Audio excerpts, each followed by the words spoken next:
Colosenses capítulo 1, verso 15 en adelante.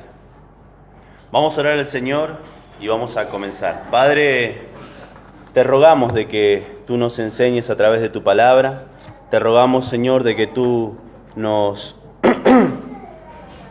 muestres qué es lo que necesitamos saber para poder seguirte, para poder adorarte con todo nuestro ser.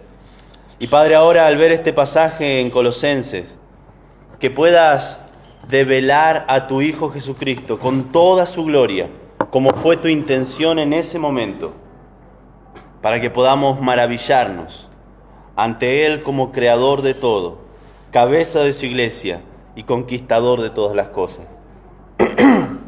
Esto te pedimos, Señor, en el nombre de Cristo Jesús. Amén. Oswald Chambers dijo: necesito a Jesús y no a algo que se le parezca. La realidad es que hay muchas imágenes mentales del Señor Jesucristo. Para algunos es solamente un Salvador. Él me salvó y nada más. Para otros Jesucristo es solamente alguien que sufrió en una cruz y cuando entro en la iglesia lo veo en esa cruz y pobrecito cuánto que sufrió. Para otras personas Jesucristo simplemente es el camino al Padre. Él es el camino. Para otras personas Jesucristo simplemente es el sello después de una oración. En el nombre de Jesús, amén. La verdad es que tanto el cine como novelas o lo que fuere, nos han vendido una imagen distorsionada del Señor Jesucristo. Una imagen incompleta y en muchos casos una imagen equivocada. Bueno, tal vez dirás, pero ¿cuál es el problema? Que sea para cada uno lo que quiera que sea. Ahora que está todo de moda esto de ser inclusivo y que lo que está bien para vos está bien para vos, no hay problema. El problema es que Jesucristo es el único camino al Padre. Y si le erras al camino, nunca vas a llegar al Padre. Es necesario saber quién es realmente Jesucristo. En Colosenses capítulo 1 hay un grupo llamado gnósticos y ellos distorsionaron, rebajaron la imagen de Jesucristo. Él no era el único Salvador, era un Salvador para ellos, pero había un conocimiento oculto que podía llevarnos a la salvación, decían los gnósticos. Y Pablo presenta a Jesucristo, lo exalta como realmente es, como el creador de todo, la cabeza de su iglesia y el conquistador de todas las cosas. Quiero ver con vos en esta mañana estas tres cosas en este pasaje. Y poder ver que cada uno de nosotros podemos conocer a Jesús real, al Jesús real, al aceptar estas tres importantes verdades que presentamos en este pasaje. La primera verdad, Él es el creador de todas las cosas. Lean conmigo. Dice, Él es la imagen, Colosenses capítulo 1, verso 15. Él es la imagen del Dios invisible, el primogénito de toda creación. Él es la imagen del Dios invisible, mostrando su deidad como creador de todas las cosas. Él es la imagen del Dios invisible. Esa palabra imagen significa una imagen exacta, precisa. Ahora, parece una contradicción, porque Dios es invisible y Jesucristo es su imagen. ¿Se imaginan si sacan una foto al hombre invisible? ¿Qué hay en la foto? Nada. Los anteojos o el abrigo. Pero en Dios, la imagen de Dios se presenta de manera clara, contundente, real en el Señor Jesucristo. Él es la imagen del Dios invisible. Y sigue diciendo el verso 15, el primogénito de toda creación. Los testigos de Jehová presentan a esto, incluso creo que también los mormones, el primogénito de toda creación, para decir que Jesucristo es un ser creado. Si no lo escucharon nunca, van a salir con esto. Invitales, hay un principio, están viendo hermenéutica todavía, ¿no? Hay un principio de hermenéutica que dice que la Escritura interpreta la Escritura. ¿Lo sabían? Si hay algo que no se entiende, seguí leyendo. Y si seguimos leyendo, dice el verso 17, y Él es, bueno, vamos al verso 16. Porque en Él fueron creadas todas las cosas. ¿En quién? En Jesús. Las que hay en los cielos, las que hay en la tierra, visibles e invisibles, sean tronos, sean dominios, sean principados, sean potestades, todo fue creado por medio de Él y para Él. Así que esta palabra que dice primogénito de toda creación, no puede ser que Él fue el primer creado. Porque si fuese así, el verso 16 estaría mintiendo. Todo, absolutamente todo, fue creado por medio de Él y para Él. Entonces, ¿qué significa esta palabra primogénito? Se usa de dos maneras. La primera, la más común, el primero en nacer, primogénito. La segunda implica no una posición en el tiempo, sino una posición en importancia. Jesucristo, ya que no pudo ser el primer creado, porque Él creó todas las cosas, se usa la segunda acepción de la palabra. Él es el más importante. Sobre todo lo creado, no hay nada que se le asemeje o siquiera intente superarlo en importancia. Él es el primogénito. Él es el Dios de la creación. Él es creador de todas las cosas, mostrando su dominio. Verso 16. Dice, porque en Él fueron creadas todas las cosas. Y esto lo vimos. Las que hay en los cielos y las que hay en la tierra. Absolutamente todo fue creado en Él. Y sigue, visibles. ¿Conocen las cosas visibles? Todo eso fue creado por Jesucristo. E invisibles. Y esto es un puñal en el corazón de esos gnósticos.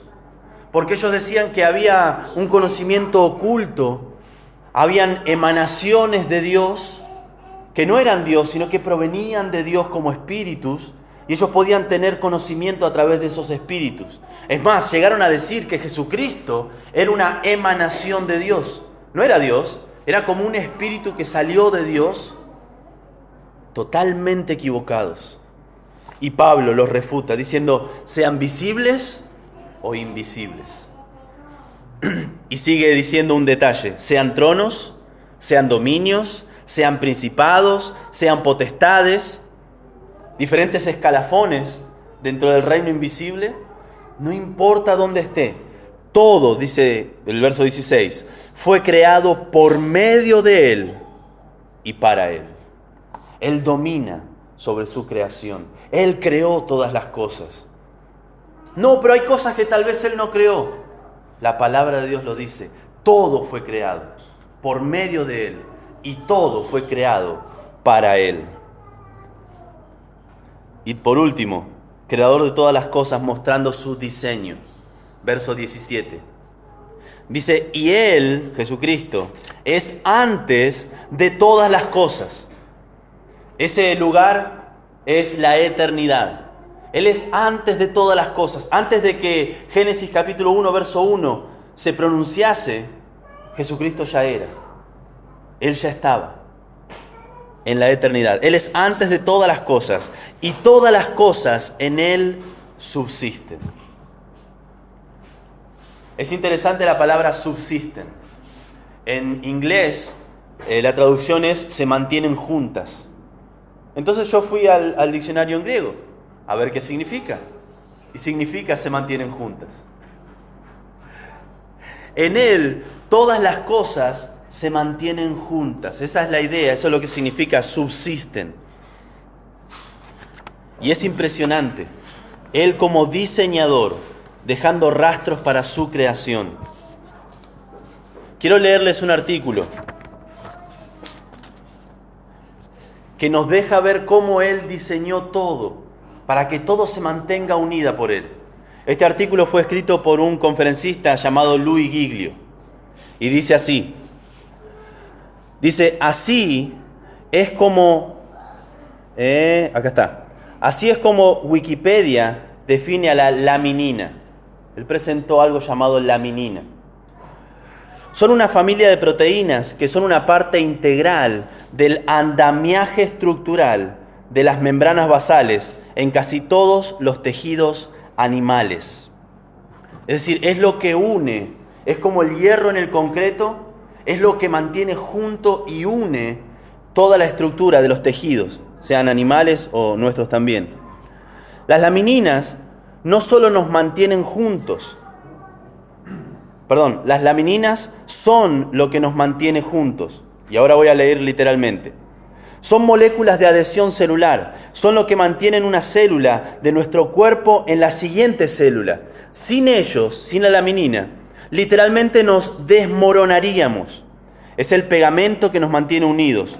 Todos nosotros, que nos mantiene unidos, todos nosotros, tiene la forma de la cruz. Esa es una representación de lo que es la laminina. Esto es lo que mantiene a todas las células unidas. Un profesor de biología en una universidad decía que esto no solamente mantiene las células unidas, sino que las reconoce, las organiza y les dice lo que tienen que hacer. Cuándo regenerarse, cuándo morir, qué es lo que tiene que hacer cada célula de nuestro cuerpo. Inmediatamente, sigue diciendo el texto, pienso en Colosenses capítulo 1, verso 15 al 17. Él es la imagen del Dios invisible, el primogénito de toda creación. Todas las cosas fueron creadas por Él y para Él. Él es antes de todas las cosas y en Él todas las cosas se mantienen juntas. Llámenme loco, pero creo que eso es muy, muy, muy bueno. Miles de años antes de que el mundo supiera algo sobre la laminina, Pablo escribió esas palabras y ahora vemos que desde un punto de vista muy literal, nos mantenemos unidos por la cruz.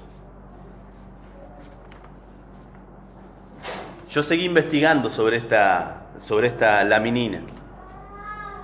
Y si ustedes quieren hacerlo, se van a volver tan locos como yo. Está formado es un ensamblaje de 3 polipéptidos. Son estas 3 cadenas. Esa cruz está formada por 3 polipéptidos. Están unidas y entrelazadas.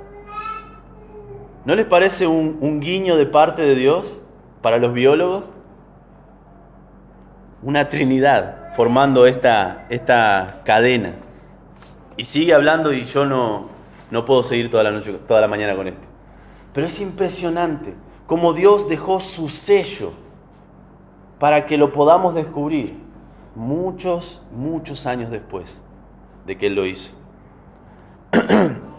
Dado que Él es el creador de todas las cosas, esto es solamente una de las muchas evidencias que la ciencia tiene acerca de cómo Dios nos creó. Ya que Él es el creador, lo que debe suceder es que le pertenecemos. Cuando vos creas algo, eso te pertenece.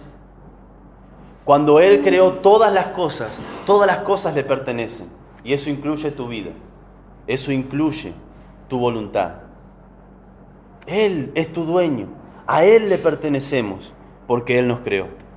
La segunda verdad importante que nos presenta a Jesús de manera real es que Él es la cabeza. Dice verso 18. Y Él es la cabeza del cuerpo, que es la iglesia. El que es el principio, el primogénito de entre los muertos, para que en todo tenga la preeminencia. Verso 19, por cuanto agradó al Padre, que en Él habitase toda plenitud. Él es la cabeza de su iglesia. ¿Qué significa esto? Número 1, Él es el guía de su iglesia. Dice, y Él es la cabeza del cuerpo, que es la iglesia. Él es quien guía a su iglesia. No son nuestros caprichos, no son nuestra imaginación, no es nuestro consenso. Es la palabra de Dios la que guía a su iglesia. ¿Alguna vez te ha tocado tomar una decisión difícil en tu vida? ¿De hacer lo correcto o hacer lo que vos querés hacer? ¿Te ha tocado? A todos nos ha pasado. Y cuando hacemos lo correcto, ¿estamos haciendo nuestra voluntad? No. A veces lo hacemos con lágrimas. A veces lo hacemos con dolor. A veces lo hacemos con pérdida incluso económica. Pero hacer lo correcto es lo que Jesucristo quiere que hagamos. Él es la cabeza. Lo que Él dice, eso hacemos. Tanto en lo individual como iglesia en lo colectivo. Él es guía de su iglesia. También Él es el fundador de su iglesia. Dice verso 18, el que es el principio. Él es la cabeza de su iglesia, el que es el principio. Antes de que Jesucristo caminara entre nosotros los mortales, antes de que Jesucristo viniera y tuviera su ministerio, que lo tenemos registrado en los evangelios, ¿existía la iglesia? No. ¿Existía la nación de Israel, que eran el pueblo de Dios, la luz de las naciones? Pero no había iglesia. La iglesia comenzó con el Señor Jesucristo. La iglesia comenzó con Él como su piedra fundamental. Y la palabra de Dios dice de que esa iglesia que está fundada, que descansa sobre el Señor Jesucristo, ni siquiera las puertas del infierno podrán prevalecer contra ella. Él es el fundador de su iglesia, que es el principio. Él es el forjador de nuestra esperanza. Dice, el primogénito de entre los muertos. Tenemos la esperanza de que algún día resucitaremos. Tenemos la esperanza de que algún día seremos recibidos por Él en gloria.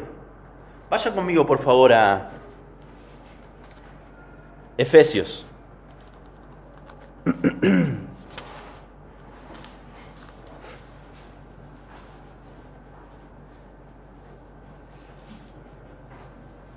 Perdón, me equivoqué. Primera Tesalonicenses.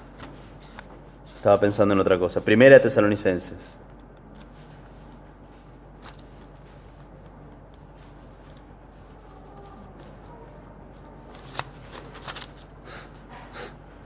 Capítulo 4. Si en algún momento te toca pasar por un momento tan doloroso como la pérdida de un ser querido, te animo a que puedas refugiarte en este pasaje. Primera Tesalonicenses capítulo 4, verso 13. Primera Tesalonicenses capítulo 4, verso 13. Tampoco queremos, hermanos, que ignoréis acerca de los que duermen o los que mueren, así es como se le decía en la antigüedad a los cristianos que morían, para que no os entristezcáis como los otros que no tienen esperanza. Porque si creemos que Jesús murió y resucitó, así también traerá Dios con Jesús a los que durmieron en Él. Él fue el primero que tenía que vencer la muerte. Él fue el primero en tener un cuerpo regenerado. Y así como Él venció la muerte, así como Él resucitó y tenía un cuerpo transformado, así también nosotros vamos a tener ese cuerpo transformado. Verso 15. Por lo cual os decimos esto en palabra del Señor, que nosotros que vivimos, que habremos quedado hasta la venida del Señor, no precederemos a los que durmieron, porque el Señor mismo con voz de mando, con voz de arcángel y con trompeta de Dios descenderá del cielo, y los muertos en Cristo resucitarán primero. Luego nosotros, los que vivimos, los que hayamos quedado, seremos arrebatados juntamente con ellos en las nubes para recibir al Señor en el aire, y así estaremos siempre con el Señor. Por tanto, alentaos unos a otros con estas palabras. Él es el forjador de nuestra esperanza. Él venció la muerte dándonos esperanza. Él tiene un cuerpo resucitado, un cuerpo transformado, como el que vamos a tener nosotros en ese momento, descrito en 1 Tesalonicenses 4. Él inunda nuestro corazón de esperanza. También Él, como cabeza de la iglesia, es el formador de sus discípulos. Dice, para que en todo, final del verso 18, para que en todo tenga la preeminencia. Otra vez una palabra muy parecida a primogénito. La preeminencia. Él es, otra vez, el más importante. Él es lo principal. Él es el centro sobre el que gira todo en el universo. Él debe tener la preeminencia. Y como cabeza de la iglesia, a Él es quien le servimos, a Él es quien adoramos y a Él es quien imitamos. Si hacemos discípulos de Leonel Escobar, ¿van a ser buenos discípulos? ¿Van a ser personas ejemplares? No. Porque Leonel Escobar necesitó un Salvador. Si hacemos discípulos de cualquier otra persona, siempre van a ser imágenes incompletas, imperfectas. Pero si nuestra mirada está puesta en el Señor Jesucristo, Él, que dice Hebreos, es el autor y el consumador de nuestra fe, podemos mantenernos, podemos seguir adelante, podemos tener vidas que sean de gloria al Señor, que le den honra al Señor. Él, como cabeza de su iglesia, necesita que seamos discípulos del Señor Jesucristo. Él tiene la preeminencia. Recuerdo cuando yo era joven, mucho más joven que ahora, estábamos en el seminario y en uno de los talleres, los primeros talleres de predicación, se notaba cómo cada uno de los alumnos querían parecerse a sus pastores cuando predicaban. Era un taller, no había algo espiritual implicado. No estábamos buscando la conversión de nadie. Entonces era para pulir algunos detalles. Y pasaba uno y era un calco de su pastor al exponer, al predicar. Y pasaba otro de otra iglesia y era un calco de su pastor al predicar.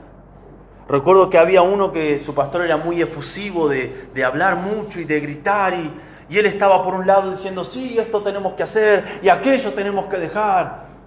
Y pasaba otro donde su pastor era más calmado, más anciano. Decía, bueno, hermanos, abran sus Biblias, por favor, a Colosenses, capítulo... Y mirá, 1. Eran todos un calco de sus pastores. Gracias a Dios, ustedes tienen a Jesucristo como modelo. Él es a quien nos queremos parecer. A Él queremos descubrir en su palabra. Cuando una vez hablando con un incrédulo, me dijo algo que no me gustó, entonces yo le contesté con ironía. Me dice, qué bonito, el cristianito. Digo, pero ¿cuál es el problema?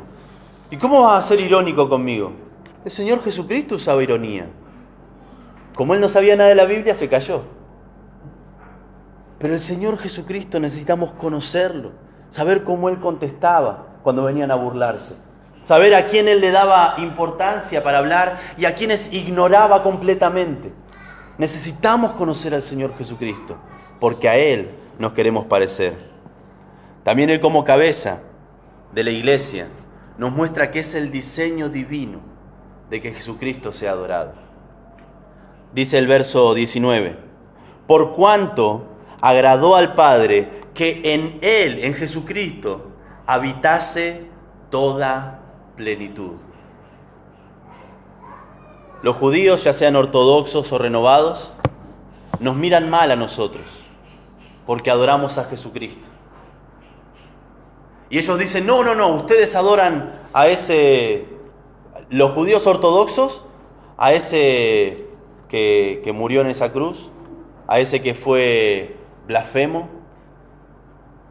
Los judíos renovados, ustedes adoran a Jesús, pero nosotros adoramos a Jehová.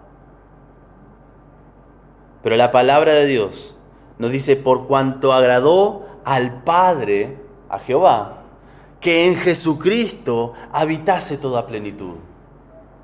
Es el diseño divino de que adoremos a Jesucristo. Es el diseño divino de que Él sea nuestro modelo a seguir. Y eso es lo que seguimos. Él es la cabeza de su iglesia. Y ya que Él es la cabeza, yo le obedezco. Lo que Él diga, yo hago. Él es el que manda. Y yo soy el que obedezco. La tercera importante verdad que nos presenta el Jesús real, y la última, es que Él es conquistador. Él es el conquistador de todas las cosas. Fíjense conmigo, por favor. Primero el verso 20, Él conquistó la reconciliación.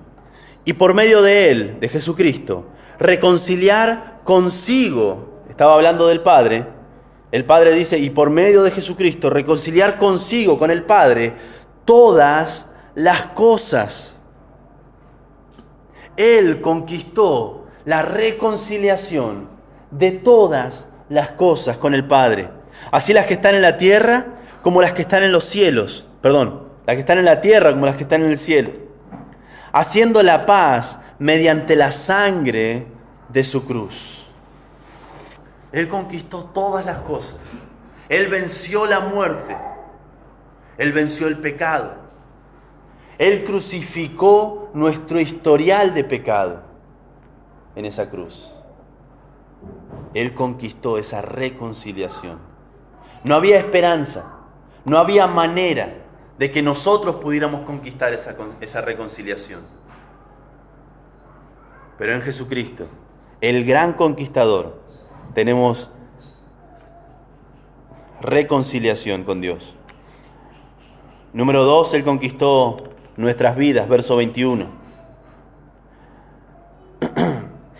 Verso 20, hablando de todas las cosas, verso 21. Y a vosotros también, que erais en otro tiempo extraños y enemigos en vuestra mente, haciendo malas obras, ahora os ha reconciliado.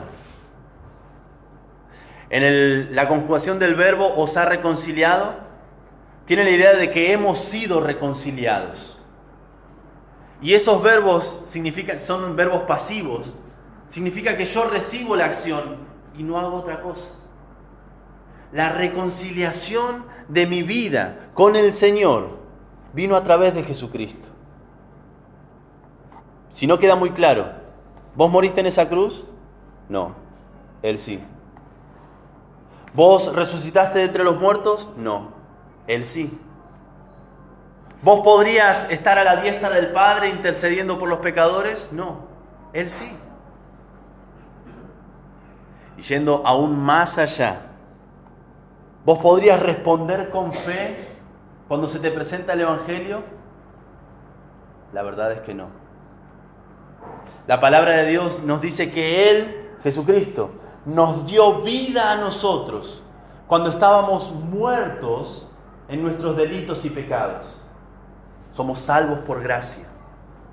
Un favor inmerecido. Ahora yo te pregunto, si le haces RCP, ¿saben lo que es RCP? Si le haces RCP a un muerto, a un cadáver, ¿va a vivir? ¿Está muerto? No hay manera. Si le haces respiración boca a boca a un cadáver, ¿va a vivir? Está muerto. Si le decís a un cadáver, vamos, ¿va a vivir? No. Y si le decís a un muerto, Jesucristo te ama y murió para salvarte, ¿Él puede responder? No. La verdad de la palabra de Dios dice que Él nos dio vida cuando estábamos muertos en nuestros delitos y pecados. ¿Respondimos con fe? Por supuesto. Pero Él fue el que hizo todo para que podamos hacerlo. Él es el conquistador de nuestras vidas. También Él conquistó la muerte, verso 22. Ahora os ha reconciliado en su cuerpo de carne por medio de la muerte. La muerte era el enemigo final. La muerte comenzó a existir en el huerto del Edén, producto del pecado. Y cuando Jesucristo, venciendo el pecado, conquistó la muerte, Él lo conquistó para nosotros. Él conquistó esa muerte. Hoy por hoy ninguno de nosotros debería tener temor de morir. Es más, el mismo Pablo decía que para mí el vivir es Cristo y el morir es ganancia. Algo que ninguna persona sin Cristo podría decir. No tenemos temor de la muerte. También Él conquistó nuestro pasado. Seguimos el verso 22. Para presentaros santos y sin mancha. Vean esta palabra. Irreprensibles delante de Él. Él hizo todo esto por nosotros. Para presentarnos sin mancha. Santos. Y uno puede decir, bueno, santos en posición, no en condición. Pero esa palabra irreprensible, literalmente, es que no tenías de dónde agarrarlo. no se puede prender, irreprensible. No hay lugar de donde uno pueda agarrar y echar mano. El acusador de los hermanos, ¿saben quién es? Satanás. Él no puede agarrarnos de ningún lado de nuestro pasado, porque Jesucristo conquistó nuestro pasado. Somos en Él irreprensibles delante de Él. Verso 23, la primera parte. Él conquistó para nosotros nuestra fidelidad. Dice, si en verdad permanecéis fundados y firmes en la fe. Todo esto está disponible. Si en verdad permanecéis fundados y firmes en la fe, y sin moveros de la esperanza del Evangelio que habéis oído. Esto es lo que conocemos como la perseverancia de los santos. Él es el que nos guarda sin caída. Él es el que nos hace perseverar hasta el final. Ninguno de nosotros, sin Dios, podría fingir ser cristiano hasta el último momento de su vida. Ninguno. Más de uno de ustedes le ha pasado algo en su vida, tal vez en su infancia, tal vez en su juventud, tal vez ahora, que te haga decir, bueno, ya no aguanto más, no quiero ir más a la iglesia. ¿Nunca les ha pasado eso? ¿En algún momento de sus vidas? Los cristianos son todos hipócritas. Tal vez un corazón herido dice esas palabras que lastiman.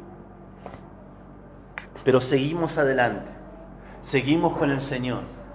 Y la verdad es que no lo podríamos hacer sin el Señor. Porque en una iglesia, sí, hay gente hipócrita. Pero no venimos por esa gente. Venimos por el Señor. Y nos mantenemos firmes en Él. Y en el último respiro de nuestras vidas podemos estar confiados en el Señor y solamente en Él. Él es el que nos mantiene firmes hasta el final. Y por último, Él conquistó sus obreros. Verso 23, la segunda parte. El cual se predica en toda la creación, hablando del Evangelio, que está debajo del cielo, del cual yo, Pablo, fui hecho ministro. ¿Recuerdan cómo fue la conversión de Pablo? Él estaba buscando al Señor. Él estaba queriendo conocer más del Señor. No. Él iba respirando amenazas de muerte contra la iglesia. Y en ese camino dice que el Señor Jesús se le apareció. Entonces él tuvo un encuentro que no esperaba, un encuentro que no buscó con el Señor. Y el Señor lo comisionó para el Evangelio de los gentiles. Pablo fue hecho ministro por el Señor Jesucristo. Cada pastor que es un pastor que ama al Señor, que ama a la iglesia, es un pastor que ha sido llamado por Dios. Si no ha sido llamado por Dios, lo mejor es que se vaya del pastorado. Se cuenta que en el colegio de pastores que tenía Spurgeon en Inglaterra, cuando alguien aplicaba, cuando alguien llenaba un formulario para ser parte, integrar la escuela de pastores o el colegio de pastores, él los desanimaba. Les desanimaba. Decían, no, mejor no. Piénselo bien y si sigue teniendo ese deseo de parte del Señor, venga el año que viene. Y uno decía, ¿por qué? Y él les dijo, si ellos no han sido llamados por Dios, no deberían ser pastores. Pero si ellos han sido llamados por Dios, nada va a detener que lo sean. El llamado del Señor es lo que mantiene una persona en el ministerio a través de los años, a través de las tormentas, a través de las presiones. Él conquistó a sus obreros. Vean conmigo, por favor, 2 Corintios capítulo 5. 2 Corintios capítulo 5. Y con esto ya terminamos. Verso 17 al 21. Jesucristo ha sido presentado como el creador de todas las cosas. Ha sido presentado como la cabeza de su iglesia y como el conquistador de absolutamente todo. Y Pablo lo dice aquí en 2 Corintios, capítulo 5, verso 17 en adelante. Dice, de modo que si alguno está en Cristo, nueva criatura es, nueva creación.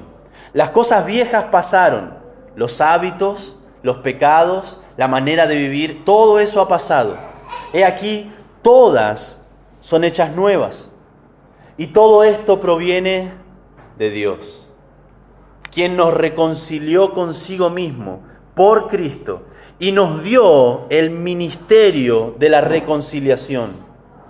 Que Dios estaba en Cristo reconciliando consigo al mundo, no tomándoles en cuenta a los hombres sus pecados, y nos encargó a nosotros la palabra de la reconciliación.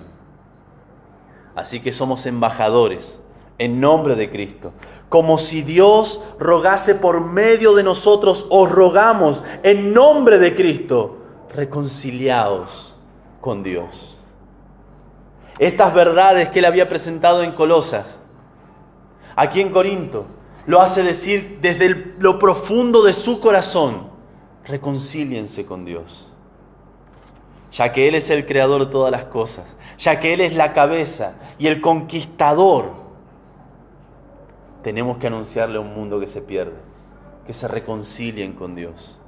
Él hizo todo para que ellos puedan ser reconciliados. Él lo dejó todo para que vos y yo y cualquier otra persona pueda tener vida eterna en el Señor Jesucristo. Entonces hemos visto que cada uno de nosotros podemos conocer al Jesús real al aceptar estas tres verdades presentadas en el pasaje. Número 1, Él es el creador de todas las cosas. Número 2, Él es la cabeza de su iglesia. Y número 3, Él es el conquistador de todo. Vos podés conocer al Jesús real esta mañana. Solo tenés que creer que Él fue y es todo lo que dijo ser. Esto incluye cuando dijo que Él era el camino y la verdad y la vida, y que nadie viene al Padre si no es a través de Él. Te desafío a confiar. Te desafío a depender. Te desafío a obedecer. Te desafío a esperar en Él. Te desafío a seguirle, a adorarlo, a amarlo con todo tu corazón, alma y mente. Podemos hacer todo esto porque Él es merecedor de nuestra adoración. Oremos. Padre, te agradecemos, Señor, por el tiempo juntos en esta mañana. Y te agradecemos, Padre, porque a través de tu palabra podemos conocerte. Podemos conocer tu plan para nuestras vidas. Y podemos saber, Señor, que tú, como creador de todo, eres nuestro dueño. Podemos saber que tú, como cabeza de tu iglesia, eres a quien seguimos y queremos conocer. Y tú, como conquistador de todo, eres a quien pertenecemos, a quien podemos seguir, a quien podemos adorar. Padre, te agradecemos por esta esperanza que tenemos y esta esperanza que queremos compartir. Que podamos anunciarle, Señor, a este mundo perdido de que hay esperanza solamente, únicamente en el Señor Jesucristo. Todo esto, Señor, te lo pedimos, y por todo esto que tenemos en Cristo te agradecemos. En el nombre de Cristo Jesús. Amén.